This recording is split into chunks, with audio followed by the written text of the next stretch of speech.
دوستو ماہ ذوالحجہ کا پہلا جمعۃ المبارک کا وہ سب سے بڑا اور بابرکت دن تشریف لا چکا ہے جس کا ہم سب کو برسوں سے انتظار تھا۔ سچ کہوں تو ہر جمعہ خاص ہوتا ہے، لیکن ذوالحجہ کے اس پہلے جمعہ کی تو بات ہی الگ ہے۔ آج کل لوگ جمعہ کے دن صرف مسجد جانے کو ہی کافی سمجھتے ہیں، یا پھر سوشل میڈیا پر مبارکباد کی پوسٹیں لگا کر اپنی ذمہ داری پوری کر دیتے ہیں۔ لیکن کیا آپ کو پتا ہے کہ اس دن اللہ کے دربار میں ایک ایسا وقت آتا ہے جب آپ کی ہر جائز دعا کی قبولیت کا وعدہ ہے؟ بہت سے لوگ اس دن کو عام جمعہ کی طرح گزار دیتے ہیں اور وہ خاص موقعات سے گوا بیٹھتے ہیں جس کا انتظار فرشتے بھی کر رہے ہوتے ہیں۔ آج میں آپ کو وہ 5 کام بتاؤں گا جو اگر آپ نے اس جمعہ کر لیے تو آپ کی آنے والی زندگی میں وہ برکت اور وہ سکون آئے گا کہ جس کی آپ کو برسوں سے تلاش ہے۔ اب آپ سوچ رہے ہوں گے کہ بھائی یہ تو ہر جمعہ ہم سنتے ہیں۔ تو سنو، مسئلہ یہ نہیں ہے کہ ہم عبادت نہیں کرتے، مسئلہ یہ ہے کہ ہماری عبادت میں وہ تڑپ اور وہ طریقہ نہیں رہا جو ہمارے بزرگوں کا تھا۔ آپ ان 5 کاموں کو صرف کام نہ سمجھنا، یہ آپ کے لیے اللہ کی طرف سے ایک سپیڈ ٹریک ہے جو آپ کو آپ کے مقصد تک پہنچا سکتا ہے۔ لیکن ایک بات یاد رکھنا، ان 5 کاموں میں سے چوتھا کام ایسا ہے جو اگر آپ نے غلط طریقے سے کیا تو شاید آپ کی محنت ضائع ہو جائے، اور وہ چوتھا کام ہی اصل میں وہ چابی ہے جو آپ کی دعا کو آسمان تک پہنچائے گی۔ اب آپ کے سامنے وہ 5 کام آ رہے ہیں اور میں آپ کو یقین دلاتا ہوں کہ یہ معلومات آپ کو کہیں اور سننے کو نہیں ملے گی۔ چلو وقت ضائع کیے بغیر پہلے کام سے شروع کرتے ہیں۔ تو دوستو، پہلا کام جو اس ماہ ذوالحجہ کے پہلے جمعہ کے دن آپ کو کرنا ہے وہ ہے غسل اور اچھی طرح تیاری کرنا۔ اب دیکھو بھائی، کچھ لوگ اسے صرف ایک روٹین کا کام سمجھتے ہیں کہ بھائی جمعہ ہے تو نہا لیا بس ہو گیا۔ نہیں، یہ صرف نہانا نہیں ہے، یہ آپ کی روح کو اس خاص دن کے لیے تیار کرنا ہے۔ آپ تصور تو کرو، جب آپ کسی بہت بڑے بادشاہ کے دربار میں جاتے ہو تو آپ اپنی تیاری میں کوئی کسر نہیں چھوڑتے۔ آپ بہترین کپڑے پہنتے ہو، خوشبو لگاتے ہو، خود کو صاف ستھرا کرتے ہو تاکہ آپ وہاں باعزت لگو۔ تو کیا یہ جمعہ کا دن جس میں اللہ کی اتنی رحمتیں اترتی ہیں، یہ اس سے بھی بڑھ کر نہیں ہے؟ اکثر لوگ اس جمعہ کے دن غسل تو کر لیتے ہیں، مگر ان کے ذہن میں وہی دنیاوی الجھنیں، وہی لڑائی جھگڑے اور وہی پریشانیاں چل رہی ہوتی ہیں۔ بھائی، غسل کا مطلب ہی یہ ہے کہ جس طرح آپ اپنے جسم سے میل کچیل دھو رہے ہو، اسی طرح اس دن اپنے دل کو بھی تمام میل کچیل سے پاک کر دو۔ جس دن آپ نے اپنے دل کو صاف کر کے اللہ کے سامنے کھڑے ہونے کی نیت کر لی نا، تو پھر آپ کی نماز اور آپ کی دعا کا اثر ہی بدل جائے گا۔ اور ایک اور بات، اس دن صاف ستھرے کپڑے پہننا اور خوشبو لگانا یہ کوئی فیشن نہیں ہے، یہ ہمارے پیارے نبی جناب محمد مصطفیٰ صلی اللہ علیہ وآلہ وسلم کی پیاری سنت ہے۔ جب آپ سنت کی نیت سے یہ کام کرتے ہو نا تو اللہ کے فرشتے اس بندے پر خوش ہوتے ہیں۔ آپ نوٹ کرنا، جس دن آپ پورے اہتمام کے ساتھ یعنی غسل کر کے، صاف کپڑے پہن کر اور خوشبو لگا کر جمعہ کی نماز کے لیے نکلتے ہو تو اس دن آپ کو ایک الگ ہی سکون محسوس ہوتا ہوگا۔ وہ سکون کوئی اتفاق نہیں ہوتا، وہ اس سنت کی برکت ہوتی ہے جو اللہ آپ کو عطا کرتا ہے۔ لیکن یہاں ایک ایسی بات ہے جو زیادہ تر لوگ نظر انداز کر دیتے ہیں۔ وہ غسل تو کر لیتے ہیں لیکن وہ خاص نیت نہیں کرتے جس کی وجہ سے انہیں اس کا پورا ثواب نہیں مل پاتا۔ وہ کیا خاص نیت ہے اور غسل کرنے کے دوران وہ کون سا ایسا خیال ہے جو آپ کے سارے گناہوں کو دھو سکتا ہے؟ یہ میں آپ کو اگلے پوائنٹ میں بتاؤں گا، کیونکہ دوسرا پوائنٹ اس سے بھی زیادہ اہم ہے۔ اب چلتے ہیں دوسرے پوائنٹ کی طرف جو آپ کے لیے ایک بہت بڑا تحفہ ہے۔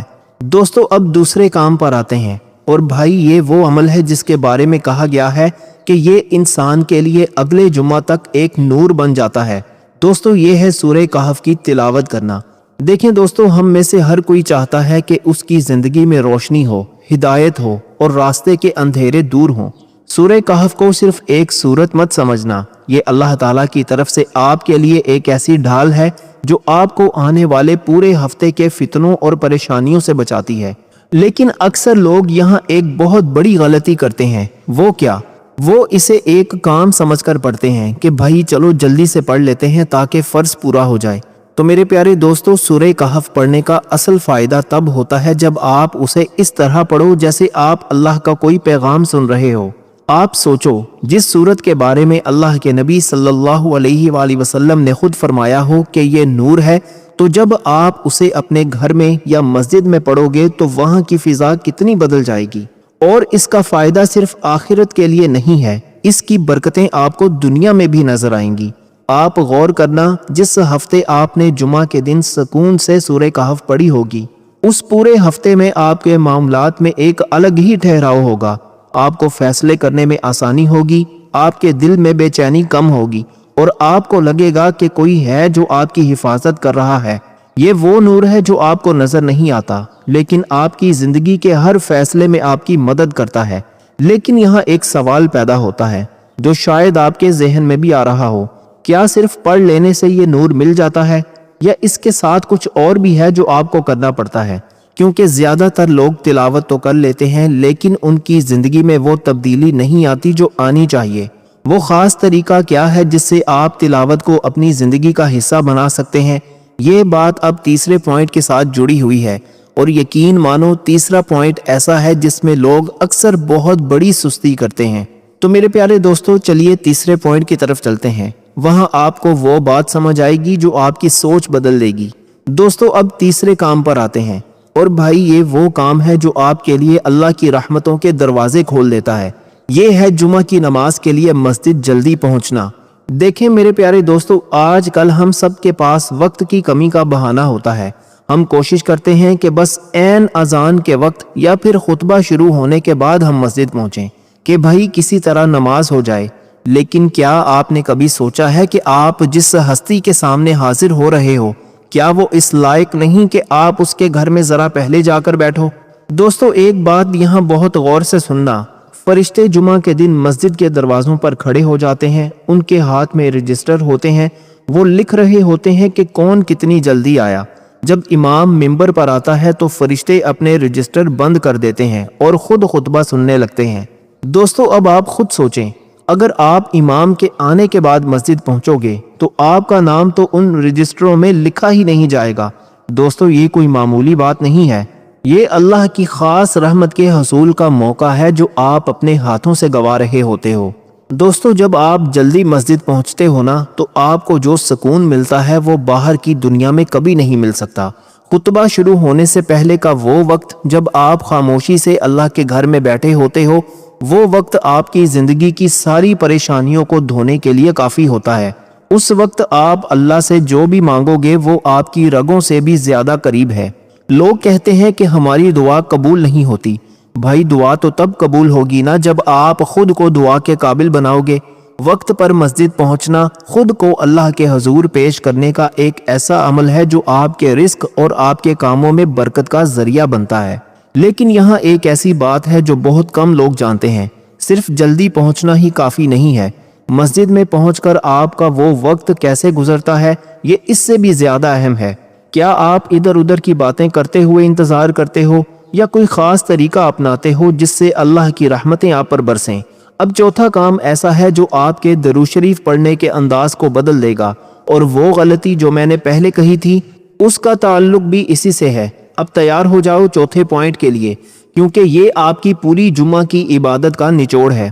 تو میرے پیارے دوستو، اب آتے ہیں چوتھے پوائنٹ کی طرف، اور بھائی یہ وہ پوائنٹ ہے جس کا میں نے آپ سے پہلے ذکر کیا تھا کہ لوگ یہاں ایک بڑی غلطی کرتے ہیں، اور یہی وہ عمل ہے جو آپ کی اس جمعہ کی عبادت کی پوری روح ہے۔